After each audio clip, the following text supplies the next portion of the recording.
Quanto a mim, posto que Deus ordenou salvar o homem por meio de um sacrifício substitutivo, alegremente estou de acordo com seu método e não vejo nenhuma necessidade de fazer algo mais, a não ser admirar esse plano e adorar o seu autor. Eu me regozijo e me alegro que se tenha pensado em um plano assim, pelo qual a justiça de Deus é reivindicada e sua misericórdia fica em liberdade de fazer tudo o que ele deseja. O pecado é castigado na pessoa de Cristo e a misericórdia é outorgada ao culpado. Em Cristo, a misericórdia é sustentada pela justiça e a justiça é satisfeita por um ato de misericórdia. O sábio, segundo o mundo, diz coisas duras acerca deste plano da sabedoria infinita. Porém, quanto a mim, amo o simples nome da cruz e o considero como o centro da sabedoria, o ponto central do amor, o coração da justiça. Este é o ponto central da fé. Concordar de coração com o fato de que Jesus foi entregue para que sofresse em nosso lugar. Estar de acordo com toda a nossa alma com esta forma de salvação. O ponto seguinte é que tu aceites isto para ti mesmo.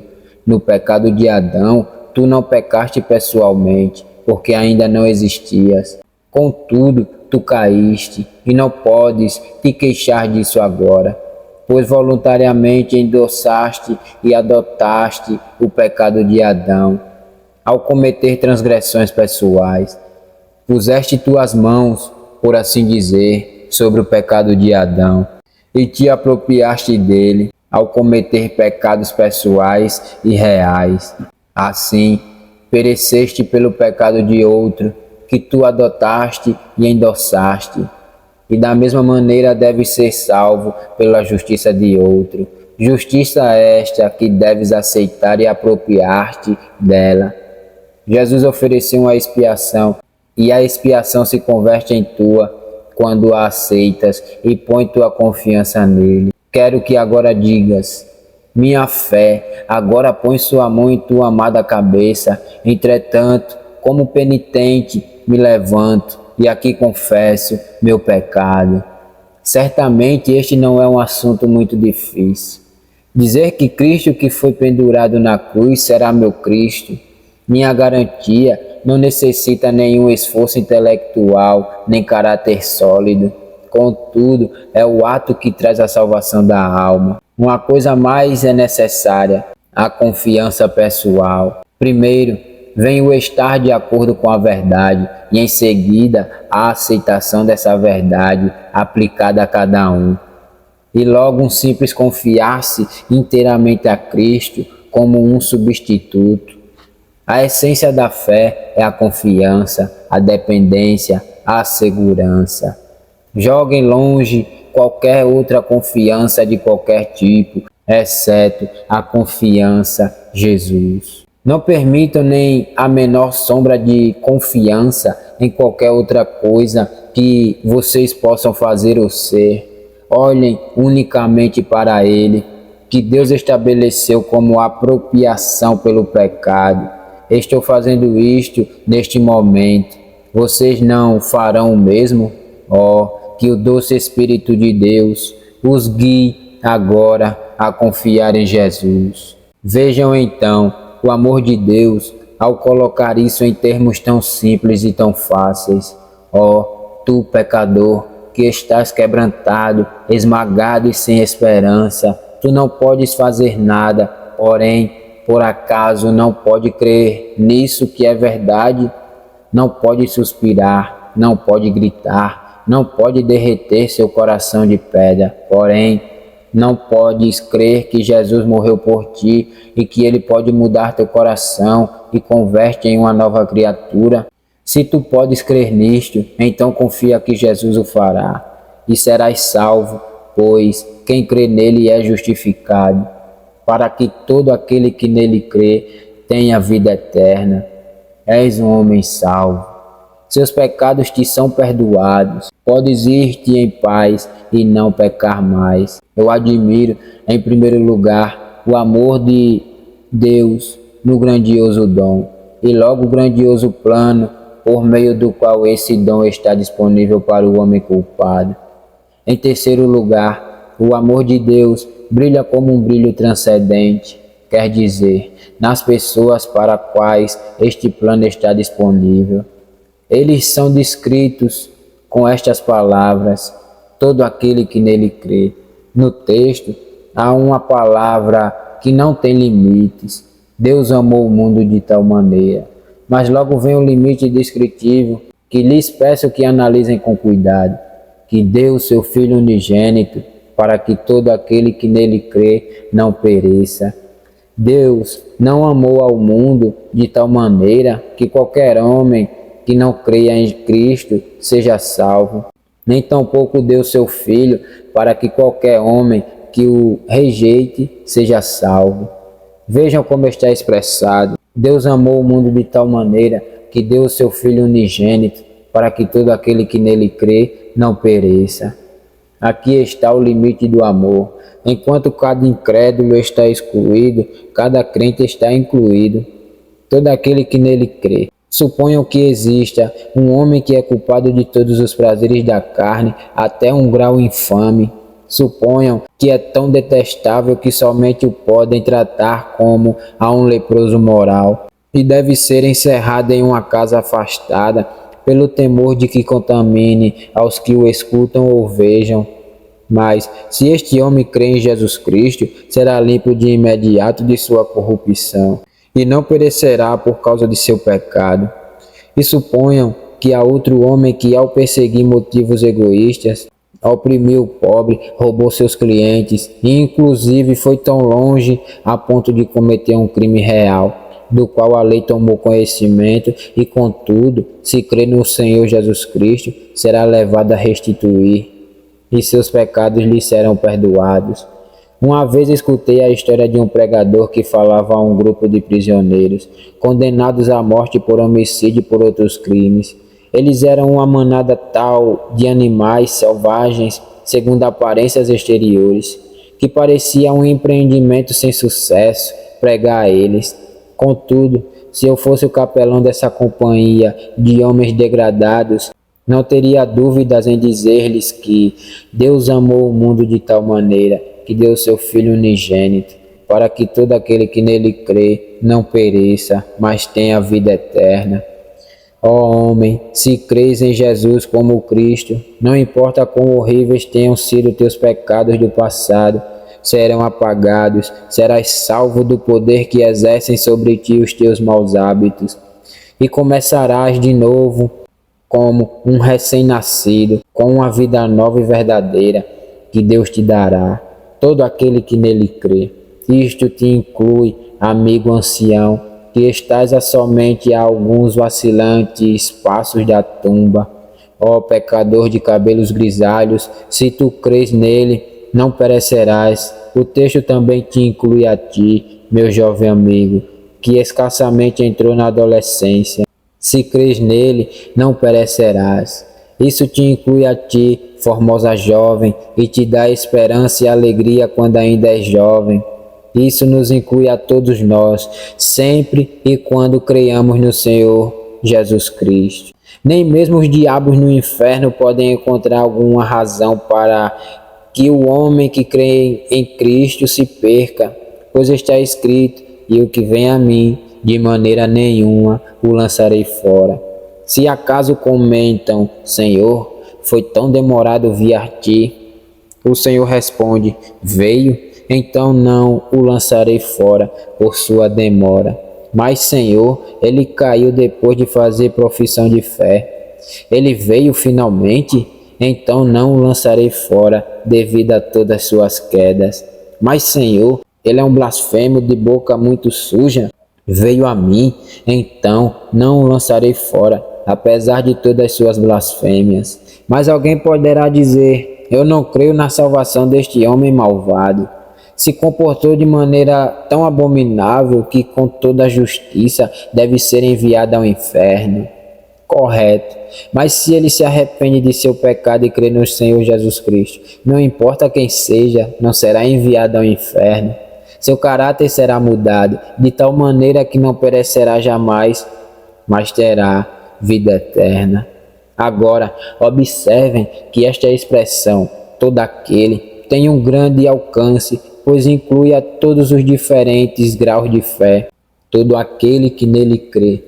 Pode ser que ele não esteja completamente seguro, pode ser que ele não esteja seguro de tudo, mas se tem fé que seja verdadeira e seja como a fé de uma criança, por meio dessa fé será salvo. Ainda que sua fé seja tão diminuta que eu tenha que colocar meus óculos para vê-la, contudo Cristo a verá e a recompensará. Sua fé pode ser como um minúsculo grão de mostarda, de tal forma que eu a procuro e a procuro de novo, mas tenho dificuldade em discerni-la. Contudo, essa fé lhe traz vida eterna e é em si mesma uma coisa viva. O Senhor pode ver dentro desse minúsculo grão de mostarda uma árvore em cujos ramos as aves do céu farão seus ninhos. Minha fé é fraca, eu confesso, apenas confio em tua palavra, mas por isso terás menos misericórdia? Longe de ti está isso, Senhor. Ó Senhor Jesus, se eu não posso tomá-lo nos braços como fez Simeão, ao menos vou tocar a borda de tuas vestes como a pobre enferma o fez, e de ti saiu virtude para salvar. Está escrito, porque Deus amou o mundo de tal maneira que deu o seu Filho unigênito, para que todo aquele que nele crê não pereça, mas tenha vida eterna. Ei, eu estou incluído ali. Não posso pregar indefinidamente hoje, mas quisera pregar com poder. Que esta verdade encharque vossas almas. Vocês que se sentem culpados, e vocês que se sentem culpados porque não se sentem culpados. Vocês que têm um coração quebrantado, porque seu coração não pode quebrantar-se. Vocês que sentem que não pode sentir. É a todos vocês que eu quero pregar a salvação em Cristo pela fé. Vocês que gemem porque não podem gemer, mas sem importar que sejam vocês, ainda estão dentro do alcance desta poderosa palavra, que todo aquele que nele crê não pereça, mas tenha vida eterna. Assim eu lhes mostrei o amor de Deus em 3 pontos, o dom divino, o método divino da salvação e a divina eleição das pessoas a quem chega a salvação. Agora, em 4º lugar, se pode ver outro raio de amor divino na bênção negativa enunciada aqui, ou seja, na liberação que está implicada nas palavras, todo aquele que nele crê não pereça. Eu entendo que essa palavra significa que todo aquele que crê no Senhor Jesus Cristo não perecerá, ainda que esteja a ponto de perecer. Seus pecados o levarão a perecer, mas não perecerá jamais. No princípio ele tem uma pequena esperança em Cristo, mas sua existência é fraca. Logo morrerá, não é mesmo? Não, sua fé não perecerá, pois esta promessa cobre isso. Todo aquele que nele crê não pereça. O penitente creu em Jesus e, portanto, começou a ser um cristão. Exclamou o inimigo, não se preocupem, logo virá a nós outra vez, logo voltará a ser tão descuidado como antes. Escutem, todo aquele que nele crê não pereça, e portanto ele não vai regressar a seu estado anterior. Isso demonstra a perseverança final dos santos, pois se o crente deixasse de ser crente, pereceria, e como não pode perecer, é claro que ele continuará sendo um crente. Se tu crê em Jesus, nunca deixarás de crer nele, pois isso seria perecer. Se tu crês nele, nunca te deleitarás em teus velhos pecados, pois isso seria perecer. Se tu crês nele, nunca perderás a vida espiritual. Como podes perder isso que é eterno? Se fosses perdê-la, isso demonstraria que não era eterna e tu perecerias. E assim, esta palavra em ti não teria efeito. Qualquer que crê em Cristo com seu coração é um homem salvo. não somente no dia de hoje, mas por todos os dias em que viver, e no terrível dia da morte, e durante toda essa solene eternidade que se aproxima. Todo aquele que nele crê não pereça, terá uma vida que não pode morrer, uma justificação que não pode ser discutida, uma aceitação que não cessará nunca. O que é perecer? É perder toda esperança em Cristo, toda confiança em Deus, toda luz na vida, toda paz na morte, todo gozo, toda bênção, toda união com Deus. Isto nunca te passará a ti, se tu crês em Cristo. Se tu crês, serás disciplinado quando fazes o mal, pois todo filho de Deus está sujeito à disciplina. E a que filho o Pai não disciplina? Se tu crês, pode ser que duvides e tenha receios sobre o teu estado. Da mesma maneira que um homem a bordo de um barco pode ser sacudido de um lado a outro, mas tu subistes a um barco que jamais afundará. Quem tem união com Cristo tem união com a perfeição, com a onipotência e com a glória. O crente é um membro de Cristo. Por acaso Cristo perderá algum de seus membros? Como poderia Cristo ser perfeito se perdesse seu dedo midinho? Podem os membros de Cristo se extraviarem ou se desprenderem? Impossível. Se tu tens fé em Cristo, então és participante da vida de Cristo e tu não podes perecer. Se algumas pessoas estivessem tentando afogar-me, não poderia fazê-lo, afundando meu pé na água. Então, estando minha cabeça sobre o nível da água, o quanto nossa cabeça esteja por sobre o nível da água, lá em cima na luz do sol eterno, o menor dos membros do seu corpo não pode ser destruído jamais. Quem crê em Cristo está unido a Ele e deve viver porque Jesus vive. Que palavra é esta? As minhas ovelhas ouvem a minha voz e eu conheço-as e elas me seguem e dou-lhes a vida eterna e nunca hão de perecer e ninguém as arrebatará da minha mão. Meu Pai que mas deu é maior do que todos e ninguém pode arrebatá-las da mão de meu Pai. Eu sinto que tenho um glorioso evangelho para pregar a vocês, quando leio que todo o que crê em Jesus não perecerá. Eu não daria nenhum centavo por esse disparate. A salvação temporária que alguns proclamam e faz a alma flutuar por um tempo, mas que logo a afunda na apostasia. Eu não creio que o homem que uma vez está em Cristo possa viver em pecado e deleitar-se nele e ainda assim ser salvo. Esse é um ensino abominável, que absolutamente não compartilho.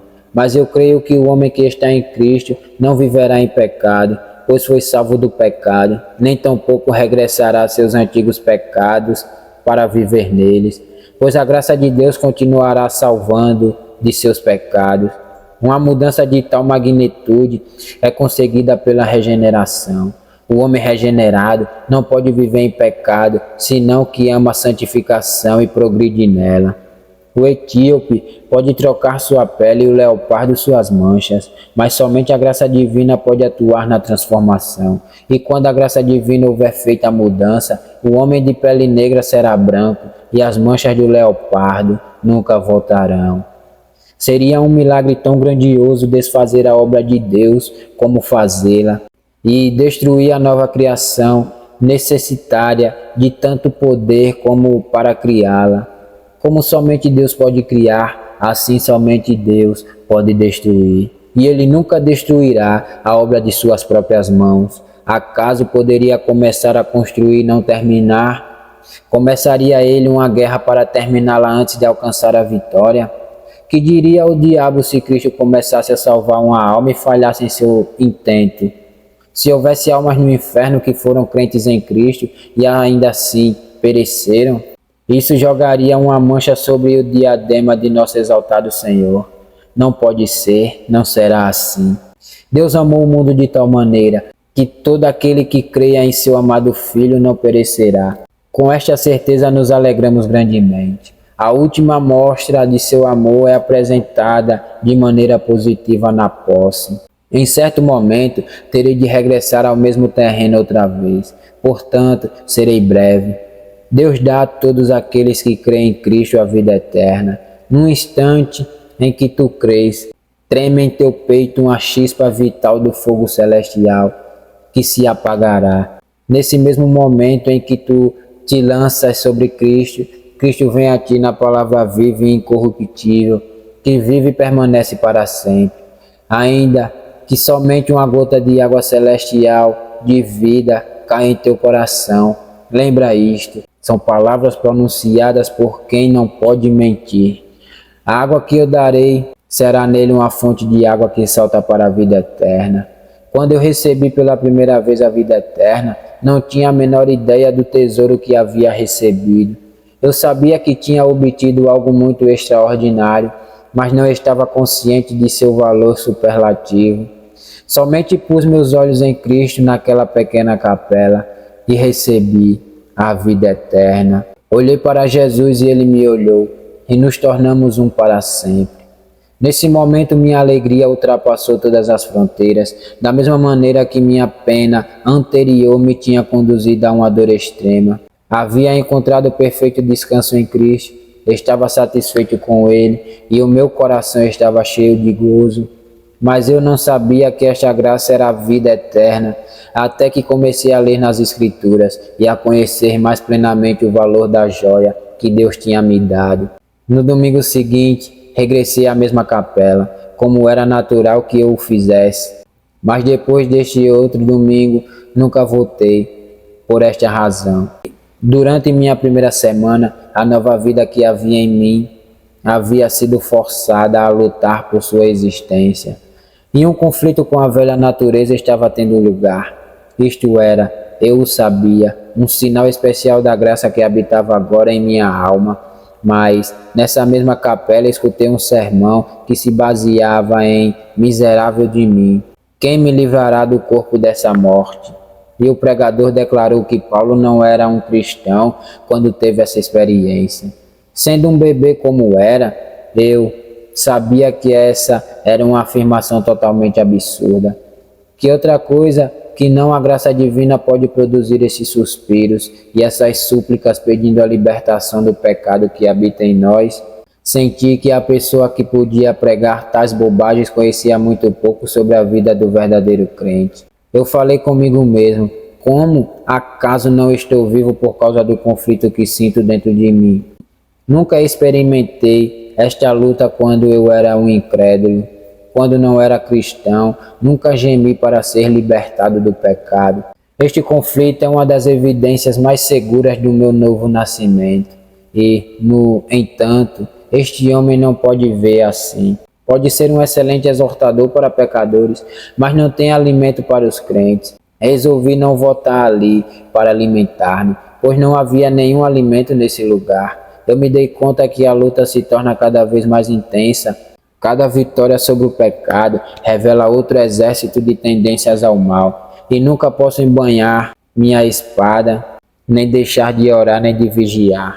Não posso avançar nem um centímetro no caminho sem orar por isso, nem manter um centímetro ganho sem estar vigilante e manter-me firme. Unicamente a graça pode preservar-me e aperfeiçoar-me. A velha natureza mataria a nova natureza se pudesse. E até este momento, a única razão por que minha nova natureza não está morta é esta: porque não podes morrer. Se pudesse morrer, teria sido assassinada há muito tempo. Mas Jesus disse: eu lhes dou a vida eterna. Quem crê em mim tem vida eterna. E portanto o crente não pode morrer. A única religião que te salvará é uma que tu não podes abandonar, porque te possuiu e jamais te abandonará. Se tu mantens uma doutrina a qual podes renunciar, renuncia a ela. Mas se as doutrinas estão gravadas com fogo em ti enquanto vives, deves mantê-las, de tal maneira que se fosses queimado, cada cinza tua levaria essa mesma verdade, porque estás impregnado dessa verdade. Então, encontrastes a doutrina correta. Não és um homem salvo a menos que Cristo tenha te salvado para sempre. Mas isso que te agarrou de tal maneira que sua pressão é sentida no centro de teu ser, é o poder de Deus. Ter a Cristo vivendo em ti e a verdade incrustada na tua natureza. Ó, senhores, esta é a coisa que salva a alma, nada mais e nada menos. Está escrito no texto: porque Deus amou o mundo de tal maneira que deu o seu Filho unigênito, para que todo aquele que nele crê não pereça, mas tenha vida eterna. O que é esta vida senão uma vida que durará por 70 anos? Uma vida que durará se vives mais de 100 anos. Uma vida que ainda florescerá quando descanses na boca da tumba. Uma vida que permanecerá quando tenhas abandonado o teu corpo e esteja apodrecendo no túmulo. Uma vida que continuará quando teu corpo seja levantado novamente e estejas ante o trono do juízo de Cristo. Uma vida que brilhará mais que essas estrelas e que aquele sol e a lua. Uma vida que será da mesma duração que a vida do Pai eterno. Enquanto haja um Deus, o crente não somente existirá, senão que viverá. Enquanto exista um céu, tu gozarás. Enquanto Cristo exista, viverás em seu amor. Enquanto permaneça a eternidade, tu continuarás enchendo-a com deleite. Deus os abençoe e os ajude a crer em Jesus. Amém.